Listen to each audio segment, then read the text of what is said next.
Deputy CM Pawan Kalyan గారి పిలుపు మేరకు వెంకటేశ్వర స్వామి మన తెలుగు ప్రజలకు ఎంతో ప్రీతిపాత్రమైన, మనకు నిజంగా కూడా చాలా ముఖ్యమైన దేవుడు.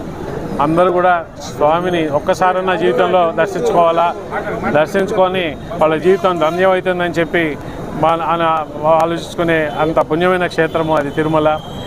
అక్కడ ప్రసాదం ఒక్కసారి మన ఇంటికి వస్తే మన జీవితం ధన్యమైంది. అక్కడ ప్రసాదం అనుకున్న అంత పవిత్రత ఉన్న ఆ ప్రసాదాన్ని కలుషితం చేయడం అనేది అందరికీ కూడా తీవ్రమైన ఒక క్షోభ చేసేదండి. తప్పు జరిగిన దానికి ప్రాయశ్చిత్తం మనం చేసుకుంటాం.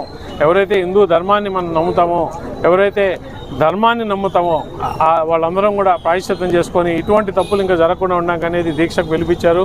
సో ఈ దీక్ష ఏదైతే ఉందో ఒక మతానికి సంబంధించి, మన హిందూ మతానికి సంబంధించి మన గురించే కానీ వేరే మతానికి అగెన్స్ట్ గానో లేకపోతే ఇంకో మతాన్ని కించపరచడం కాదండి. ఎవరి మతాలను వాళ్ళు గౌరవించుకోవాలి, మన మతాన్ని మనం గౌరవించుకోవడం నేర్చుకోవాలి. సో మన మతానికి ఏదైతే అపచారం జరిగిందో ఆ మతాన్ని మనం ఎట్లా ప్రాయశ్చిత్తం చేసుకుంటామని చెప్పి అందరూ దీక్షలో కూర్చోవడం జరుగుతున్నది. అదేవిధంగా ఇక్కడ 7వ రోజు ఇక్కడ దీక్ష కొనసాగిస్తున్నారు. చాలా సంతోషంగా ఉంది.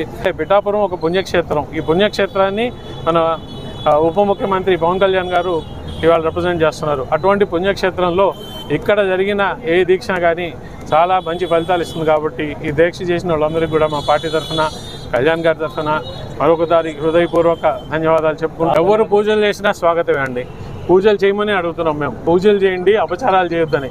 అది వైసీపీ చేయండి, ఇంకోటి చేయండి, మాకు అభ్యంతరం లేదు. నిన్న కళ్యాణ్ గారు చాలా క్లియర్గా చెప్పారు, రాజకీయం చేయొద్దు, దీన్ని మేము ధర్మాన్ని మాత్రమే రక్షించమంటున్నాం. మాజీ ముఖ్యమంత్రి జగన్మోహన్ రెడ్డి గారు ఆయన మతం ఏంది, ఆయన డిక్లరేషన్ తీసుకోవాలా వద్దా అనేది మాకు సంబంధించిన విషయం. అది టీటీడీ బోర్డుకు సంబంధించిన విషయం. దాన్ని ఆలయాన్ని ఏదైతే మేనేజ్ చేస్తున్నదో ఇవాళ టీటీ బోర్డు ఉన్నది, వాళ్ళు చెప్తారు, వాళ్ళు అడుగుతారు. వాళ్ళు దాన్ని డిక్లరేషన్ అవసరం అనుకుంటే టీటీడీ బోర్డు దానికి సంబంధించిన అధికారులు అడుగుతారు. కానీ ఇది రాజకీయంగా మేము అడిగే ఇది కాదు, మేము అడగట్లేదు అవన్నీ. మేము ఒకటే చెప్తున్నాం, ఈ అపచారాలు మానేయండి, దీన్ని మన హిందూ ధర్మాన్ని కించపరుస్తూ వ్యాఖ్యానాలు మానేయండి, ధర్మాన్ని రక్షించండి, అదొకటే మేము అడిగేది. మన దేశము ఒక డెమోక్రటిక్ కంట్రీ.